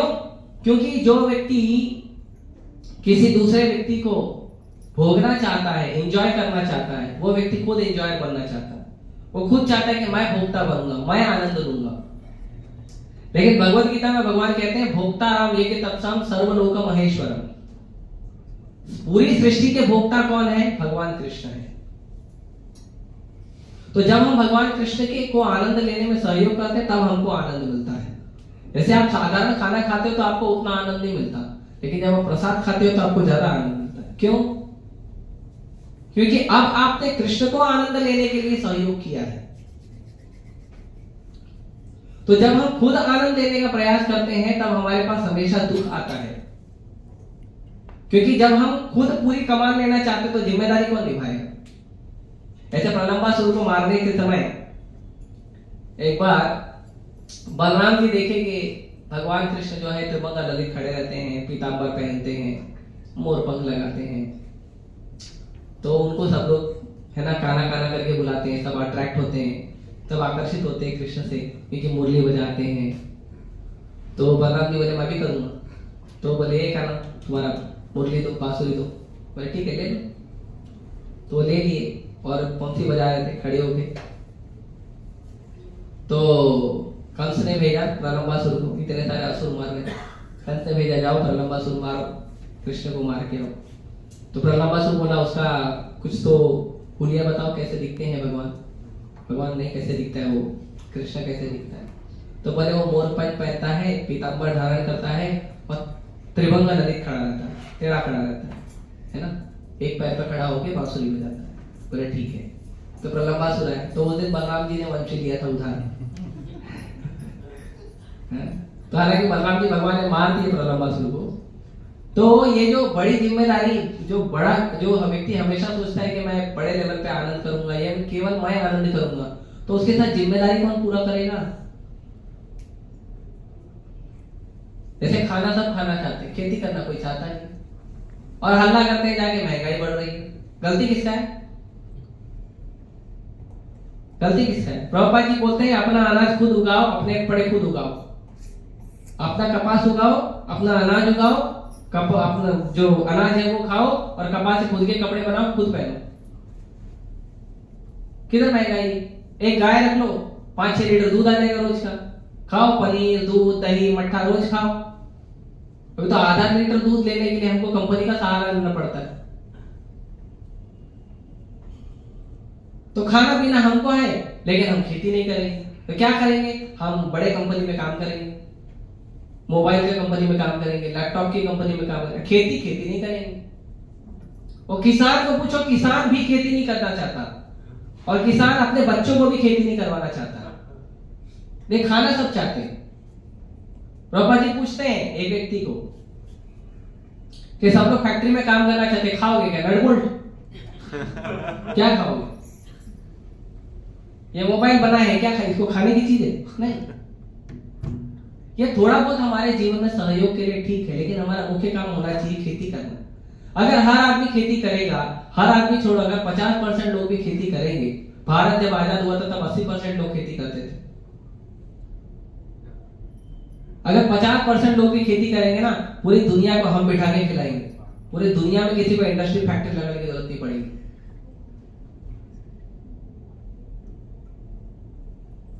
लेकिन भारत में ही लोग खेती नहीं करना चाहते हैं। और जो खेती करते भी हैं, बहुत सारे किसान तो इसलिए खेती करते हैं जिसको कैश क्रॉप चाहिए, नगद फसल जिसे कहते हैं। नगद फसल जानते हैं किसको कहते हैं? मतलब तंबाकू, गांजा, इसको उगाना। क्यों? जल्दी बिकता है, जल्दी पैसा मिलता है और ज्यादा प्राइस में बिकता है, तो इसीलिए वो गेहूं नहीं उगाना चाहते। तो ये परिस्थितियां हैं। वो खेती करना भी चाहता है तो उसको नगद फसल चाहिए। उसको नहीं चाहिए कि मैं आराम से धान उगाऊं, मैं चावल उगाऊं, मैं गन्ना उगाऊं। महाराष्ट्र जो है गन्ने के लिए बहुत फेमस है। महाराष्ट्र में गन्ने बहुत अच्छे मिलते हैं। तो ये सारे जो जब हमको खाना है, कार्य हमको करना, तो जिम्मेदारी भी हमारी है, लेकिन वो नहीं करेंगे। ये पूरा मुंबई कुछ साल 40-50 साल के पहले देखोगे तो कितना हरा हरा था। 40 साल पहले तो ये जो गोरेगांव, मलाड, ये सब जो एरिया था ना, ये सब एरिया में कुछ भी नहीं था, पहाड़ी था। और हम अभी भी आप देखोगे तो विरार साइड पूरा पहाड़ी है। 10-20 साल के बाद देखोगे तो पूरा। अब ये घाटकोपर देखो, घाटकोपर पे पहाड़ों के ऊपर घर बने हुए, और उसके पीछे देखोगे ना तो एक पहाड़ को काटा जा रहा है। मैं देखा था संडे को जाते समय, एक पहाड़ को काटा जा रहा है। तो प्रकृति में डिसबैलेंस कौन करता है? हम करते हैं, हमको भोगने के लिए। अच्छा, कितना घर चाहिए? एक घर में खुश हो जाओ, कितने में रहोगे? 6x3 में तो सोना है, और दिन भर तो हमारा पैर चलने वाला है, तो रहने तो जगह है, जरूरत है नहीं। एक आदमी के, किसी के 5 घर, किसी के 2 घर, किसी के 10 घर, सबको घर भी ज्यादा थी। रहना नहीं, भाड़े पे देना है। तो जो बहुत ज्यादा हमारी संसार को भोगने की इच्छा है, वो हमको बांध कर रखती है। साधु क्यों सुखी रहता पता है? क्योंकि साधु की इच्छाएं कम होती है। साधु जो भगवान की कृपा से प्राप्त होता है उसी में आनंद लेना चाहता है, उसी में सुखी रहना चाहता है। तो आप देखोगे भगवान सब कुछ भरकर देते हैं, हमें कंप्लीट देते हैं, किसी चीज की कमी नहीं करते हैं। मुझे 11 साल हो गए घर छोड़ के। ऐसा लग रहा है मैं कोई कुपोषण से ग्रस्त हूं? दिख रहा है? चेहरा मेरा अंदर है, आंख बाहर है, दिख रहा है? नहीं, भगवान पालते नहीं। हमारे मंदिर में कुछ ब्रह्मचारी हैं, 40-40 साल से सेवा कर रहे हैं, कुपोषण से ग्रस्त हो गए? नहीं, उल्टे बाहर के लोग आते तो बोलते कितना सुंदर दिख रहा है। कभी कभी लोग मुझे पूछते प्रभु जी आपकी उम्र कितना है? बताता तो बोलते प्रभु जी नहीं, गलत बोल रहे हैं आप ज्यादा बता रहे हैं। क्यों? क्योंकि अगर आप भगवान की सेवा करोगे तो भगवान आपका ज्यादा अच्छे से ध्यान रखेंगे। अगर बेटा माँ बाप का शरण छोड़ के जाके अपनी मर्जी से एक खोली लेके रहेगा, है ना, आजकल लोग करते हैं, लोग शादी हो गया तो निकल जाते हैं, वाइफ के साथ रहेंगे अकेले, है ना, वाइफ जो बनाएगी खाएंगे, और पता नहीं कभी वाइफ ट्रेनिंग लेके आई तो ठीक है, नहीं ट्रेनिंग आए तो यूट्यूब सहारा है। फिर क्या खाने मिलता है सब जानते हैं, है ना, आप लोग ऐसे ज्यादा जानते हैं, मुझे तो इतना नहीं पता। तो ये परिस्थिति है आज की। तो इंडिपेंडेंटली एंजॉय करने का जो टेंडेंसी है, स्पेशली जो अवैध संबंध है, ये प्रदर्शित करता है प्रलंबासुर, और ये भी गुरु ही दूर करते हैं। जब हमें पूरा विश्वास हो जाता है कि मैं कृष्ण का नित्य सेवक हूं, तब जाके ये चेतना कम होती है, नहीं तो ये चेतना बनी रहती है। और आजकल तो मैं देखता हूँ वो ऑनलाइन प्लेटफॉर्म है, उसमें और गंदगी करके रखा लोगों ने, पूरा ऑनलाइन प्लेटफॉर्म में कौन देख रहा है? 14-14, 12-12 साल के बच्चे देख रहे हैं। अभी कल्याण में एक केस हुआ था, 18 साल का लड़का, 18 साल का लड़का, उसको एक लड़की से प्यार हो गया, लड़की को प्यार नहीं हुआ, लड़के को प्यार हो गया, 12 साल की लड़की से। उसने उसको 2-3 बार बोला भाई मान जाओ, मानी नहीं, मना कर दी। तो उसने क्या किया, सुबह 11 बजे उसने मिर्ची का पाउडर लिया, वो लड़की अपनी माँ के साथ स्कूल जा रही थी, उसने पाउडर दोनों की आंख में झोंक दिया और दोनों का आंख बंद हो गया, लड़की का गला काटा और चले गया। लड़की अंधेरी की थी। अंधेरी की थी, बताइए। ये रोज होगा प्रभु, ये सब आप चीज देखेंगे ना, बहुत हो रहा है। मैं जब कोटा गया था तो मैंने भगवान को धन्यवाद किया था। क्यों? कोटा जाने के लिए नहीं, मैंने धन्यवाद किया था, भगवान कम से कम मुझे ऐसा नहीं बनाया आपने, ऐसे अमीर लोगों की तरह इंजीनियरिंग पढ़ने वाला, मेडिकल पढ़ने वाला आपने नहीं बनाया मेरे को। जैसे कम से कम कोटा जैसे नरक में मेरे को नहीं भेजा आपने बचपन में। ऐसा कोई अपराध नहीं जो वहां पे नहीं होता। 4-16 साल के लड़के लोगों ने 5वें-16 साल के लड़के को साइकिल की चैन से पीट पीट के मार दिया था। सोचिए, हर महीने कम से कम 10 सुसाइड होते हैं वहां पे, और सुसाइड करने वाले की उम्र जो होती है 14 साल से लेकर 24 साल के बीच की होती है। नहीं हमारा बेटा इंजीनियर बनेगा, अरे जिंदा रहेगा तो बनेगा ना, जिंदा रहेगा तब बनेगा ना। हमको क्या लगता है, हम गड्डी गड्डी नोट भेज रहे हैं, हमारा बेटा पढ़ रहा है, अरे जाके देखो कुछ संस्कार सीख रहा है कि नहीं, लोगों का सम्मान करना सीख रहा है कि नहीं, वो कुछ गलत आदत तो नहीं सीख रहा है, दारू पीना तो नहीं सीख रहा है, गुटखा खाना तो नहीं सीख रहा है। कौन से माँ बाप है जो अपने बच्चों को जैसे दाल चावल खिलाते हैं वैसे गुटखा खाना सिखाते हैं? कौन से माँ बाप सिखाते हैं? दारू पीना कौन से माँ बाप सिखाते हैं? कोई नहीं सिखाता, लेकिन सीखता कैसे? ध्यान नहीं देने के कारण। दोष तो हम संगत का देते हैं, लेकिन जिम्मेदारी अपनी हटा लेते हैं। हमने ध्यान नहीं दिया, ये हमारा गलती। तो इसीलिए गुरु का शरण बहुत जरूरी है। हम पढ़ाई करके बड़ा बड़ा डिग्री तो ले लेंगे, लेकिन संस्कार केवल गुरु से मिलेगा और कहीं से नहीं मिलेगा। और बलराम जी का और एक उदाहरण है कि बलराम जी के जो सबसे प्रिय शिष्य थे वो थे दुर्योधन। बलराम जी गदा में बहुत एक्सपर्ट थे। बलराम जी को गदाधर बोलते हैं, हलधर बोलते हैं, गदा और हल और मूसर भी देते हैं। तो बलराम जी जो है वो गदा युद्ध में या जो गदा का जो स्पोर्ट होता है उसमें बलराम जी बहुत एक्सपर्ट है। तो दुर्योधन जो था उसने बलराम जी से सीखा था गदा चलाना। इसके लिए भीम के पास पावर था, लेकिन कितना एक्सपर्ट से मार रहा है वो भीम को नहीं पता था। भीम मार देगा, पहाड़ चूर चूर कर देगा, इतना पावर था। लेकिन जो कौशल है, गदा कौशल है, वो दुर्योधन के पास ज्यादा था। इसके लिए कोई हार ही नहीं रहा था।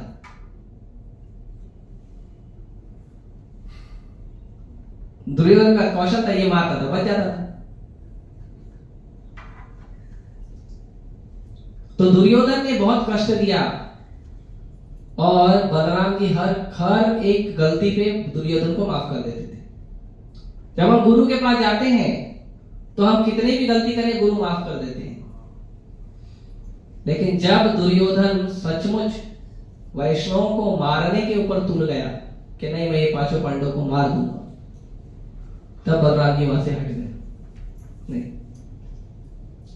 तो गुरु हमें हर चीज में साथ देते हैं, हमें हर चीज का आशीर्वाद देते हैं, भक्ति में आगे बढ़ाने का प्रयास करते हैं, कृष्ण की ओर ले जाने का प्रयास करते हैं।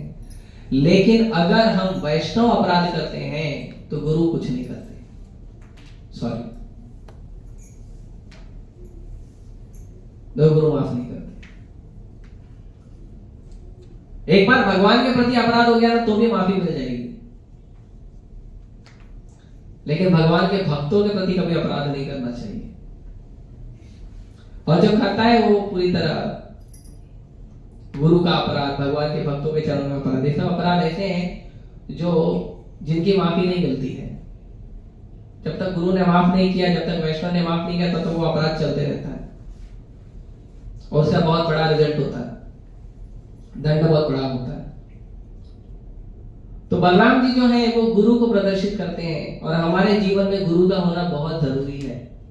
कोई भी व्यक्ति पूरी सृष्टि में कोई चीज नहीं सीख सकता बिना गुरु के। तो पहले गुरु माता पिता होते हैं। तो जो माता पिता के सहयोग से हम बोलना सीखते हैं, चलना सीखते हैं, क ख ग घ सीखते हैं, एबीसीडी सीखते हैं और कुछ लोकाचार सीखते हैं। तो जब तक हम माता पिता गुरु का रोल नहीं प्ले करेंगे तब तक कैसे सीखेंगे? फिर उसके बाद स्कूल कॉलेज जाते हैं तो शिक्षक होते हैं, लेकिन जो असली गुरु होते हैं वो आपको आध्यात्मिक ज्ञान देते हैं। बाकी कोई गुरु नहीं है। एक माता पिता गुरु है और उसके बाद जो आध्यात्मिक ज्ञान देता है वो गुरु है, बाकी कोई गुरु नहीं है। बाकी लोग आपको थोड़ी बहुत शिक्षा दे सकते हैं। इसके लिए ज्ञान का मतलब होता है भगवान कृष्ण के बारे में जानना, उसी को ज्ञान बोलते हैं और किसी चीज को ज्ञान नहीं बोलते। वेदों में बहुत सारी चीज दी गई है, लेकिन वेदों की सारी चीजों को ज्ञान नहीं कहा गया है। ज्ञान कहा गया है कि वेदों के अंदर भी जो भगवान कृष्ण की भक्ति का ज्ञान है उसको ज्ञान कहा गया। इसके लिए भगवान भगवद गीता में क्लियरली कहते हैं वेदेश्च सर्वैर अहमेव वेद्यो। वेदों को जानने का मतलब है मुझे जानना। तो यदि किसी को वेदों को जानना, ये सब करना है तो भी भगवान को जानना, भगवान की भक्ति करो, वो असली ज्ञान है। तो आदि गुरु जो है बलराम जी हैं। बलराम जी ही भगवान के शरण में हमें ले जाते हैं।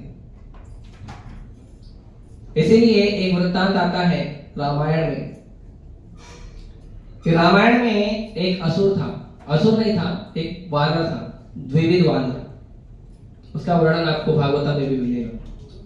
वो जो द्विविध वानर था वो भगवान राम को भगवान मानता था, लेकिन लक्ष्मण को नहीं मानता था। लक्ष्मण से ईर्ष्या करता था। लक्ष्मण भगवान है, गुरु है, लक्ष्मण से ईर्ष्या करता था। तो भगवान का तो उन्होंने बहुत सेवा किया, बहुत रावण के बहुत सारे असुरों को मारा, उसको बहुत असुरों को मारा, लेकिन गुरु को स्वीकार ही नहीं किया, लक्ष्मण जी को स्वीकार ही नहीं करता था। फिर क्या हो गया? जरासंध इन लोग के साथ जाके रहने लग गया। जरासंध असुर थे तो इन लोगों के साथ रहते रहते वो भी असुर बन गया। फिर उद्धार कौन करेगा? जब गुरु को ही त्याग दिया तो उद्धार कौन करेगा? तो भगवान तो हाथ ऊपर कर देते हैं, सॉरी, तो उद्धार कौन करेगा? फिर भी गुरु ही उद्धार करेगा। तो कृष्ण लीला में ये द्विविध वानर वापस आया द्वारका पे आक्रमण करने के लिए। तब बलराम जी ने इसका प्रोजेक्ट अपने हाथ में लिया था और बलराम जी ने फिर उसका वध किया, बलराम जी ने उद्धार किया। तो किसी कारण से अगर मान लो भगवान से भी हमारा अच्छा संबंध नहीं हो पाता है तो भी गुरु के शरण में रहना चाहिए और गुरु के आदेश का पालन करना चाहिए। और गुरु कौन है? जो आपको कृष्ण भक्ति का ज्ञान देता है वो गुरु है, बाकी कोई गुरु नहीं है। जो आपको कृष्ण भक्ति का ज्ञान देता है वही गुरु है। इसीलिए प्रभुपाद जी कहते हैं कि असली गुरु भगवान कृष्ण है और जो व्यक्ति भगवान कृष्ण के शब्दों को रिपीट करता है वो गुरु है। बाकी कोई गुरु नहीं है। तो भगवान ने भगवत गीता का ज्ञान दिया, जो भगवत गीता के ज्ञान को भगवान के ही अनुसार रिपीट करता है वो गुरु है। भगवान ने भागवतम का ज्ञान दिया, भागवतम को जो भगवान के ही अनुसार रिपीट करता है, भगवान से जोड़ने का आपको प्रयास करता है, वो गुरु है। तो बलराम जी आदि गुरु हैं, और बलराम जी से अगर हम प्रार्थना करेंगे, उनसे आशीर्वाद लेंगे, तो बलराम जी की कृपा से हम धीरे धीरे भक्ति में प्रगति करेंगे। 31 तारीख कौन सा दिन पड़ रहा है? देखो मोबाइल में, गुरुवार। देखो गुरुवार के दिन बलराम जी का आविर्भाव दिवस। तो बलराम जी अभी वृंदावन में तो अभिषेक होता है, वृंदावन में तो अभिषेक होता है क्योंकि वहां पे कृष्ण और बलराम के विग्रह हैं। जहाँ पे कृष्ण वृंदावन में होता है, जयपुर में होता है, जहाँ पे कृष्ण बलराम विग्रह है वहां पे होता है। जुहू में बलराम जयंती के दिन विशेष लेक्चर होता है भागवतम का, बलराम जी के आविर्भाव दिवस के दिन। और बलराम जी को शहद जो है वो भोग लगता है बलराम जी को। तो जुहू में भी लगता है, हम लोग को मिलता है आश्रम में दूसरे दिन। अभी आपको चाहिए तो आप घर में भोग लगा लीजिए क्योंकि थोड़ा ही भोग लगता है। तो बलराम जी को शहद भोग लगाया जाता है, और भी कई चीजें हैं भोग लगती है ना। जो भगवान को आप भोग लगाते हो कृष्ण को, वही सब उनको लगा सकते हो। गुरु है, पहले तो उनके पास जाएगा, फिर भगवान के पास जाएगा। तो इसीलिए हम सबको बलराम जी के चरणों में प्रार्थना करना चाहिए। इसके लिए हमारे एक आचार्य कहते हैं, हेनो निताई कृपा बिना भाई राधा कृष्ण पाइते नहीं, कि नित्यानंद प्रभु की कृपा के बिना हमको भगवान राधा कृष्ण की सेवा नहीं मिलेगी। नित्यानंद प्रभु कौन है? बलराम जी है।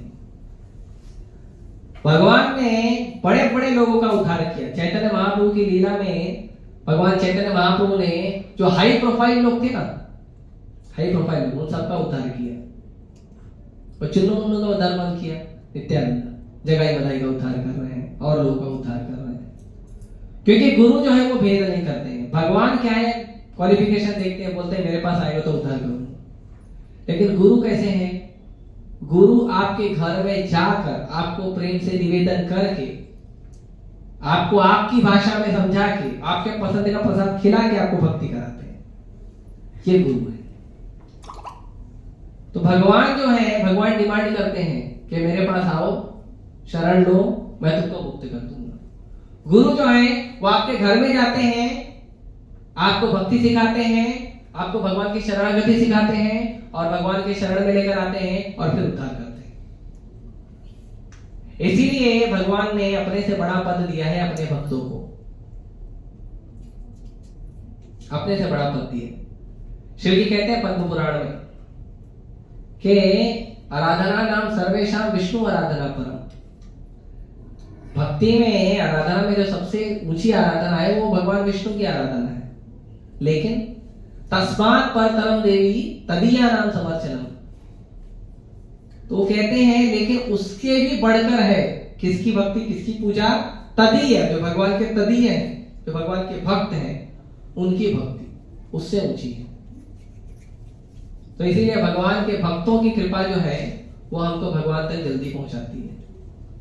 भगवान के भक्तों की शरण लेना चाहिए। हमारे इस्कॉन के प्री एमिनेंट आचार्य प्रभुपाद जी हैं, उनकी शरण लीजिए। आप सभी से निवेदन है कि आप सभी कम से कम एक लेक्चर प्रभुपाद जी का जरूर सुनिए, और मेरा गारंटी है आपको जो बल मिलेगा ना, लोग तारीफ करेंगे। आपके अंदर जो कॉन्फिडेंस आएगा ना, लोग चकित हो जाएंगे देखकर। अगर आप कम से कम एक लेक्चर प्रभुपाद जी का रोज सुनोगे, और 10 मिनट 15 मिनट या आधा घंटा प्रभुपाद जी का रोज कोई भी एक पुस्तक पढ़िए, कम से कम इतना करिए, अगर आप चाहते हो आपके जीवन में सच में बल आए। इसीलिए जो बलराम है, जो शब्द बलराम है, इसमें जो बल शब्द है, वो बल शब्द ये भौतिक शक्ति का नहीं है। जो बल है वो आध्यात्मिक शक्ति है। तो बलराम जो है वो आध्यात्मिक शक्ति को रिप्रेजेंट करते हैं, क्योंकि वो गुरु है। इसीलिए बलराम जी के जयंती के अवसर पे आप लोगों को पहले से एडवांस में आप लोगों को हार्दिक शुभेच्छा। आप लोग बलराम जयंती अच्छे से मनाएं, पूरी चेतना रखें बलराम जी के जयंती मनाने के लिए। और आई थिंक गोकुलेश्वर प्रभु के भी कुछ लेक्चर हैं, मैं आप लोगों को ग्रुप में भेज दूंगा बलराम जी के ऊपर, तो आप लोग और डिटेल में सुन पाएंगे गोकुलेश्वर प्रभु से बलराम जी के ऊपर। और फिर जो है अच्छी चेतना बनाइए और बलराम जी प्रार्थना करिए, है ना। भगवान चैतन्य महाप्रभु तक पहुंचने के लिए नित्यानंद प्रभु की प्रार्थना करनी चाहिए, कृष्ण तक पहुंचने के लिए बलराम जी से प्रार्थना करनी चाहिए, गुरु से प्रार्थना करनी चाहिए। दुनिया में जितने भी गुरु हैं, ये सारे गुरु कौन है? बलराम जी के रिप्रेजेंटेटिव है, बलराम जी के प्रतिनिधि है। सारे गुरु बलराम के प्रतिनिधि है, सारे गुरु जो है बलराम जी के अंश है। इसीलिए गुरु से जो कृपा मिलती है वो कहां से कृपा आती है? बलराम जी से आती है। ठीक है, तो बलराम जी के बारे में ये था। आप किसी को कुछ प्रश्न पूछना है तो एक दो ले सकते हैं। हरे कृष्ण। किसी को कोई प्रश्न है, कोई कमेंट? ठीक है, धन्यवाद। श्री बलराम आविर्भाव दिवस महामहोत्सव की बलराम भगवान बलराम की, श्री श्री कृष्ण बलराम की। हरे कृष्ण।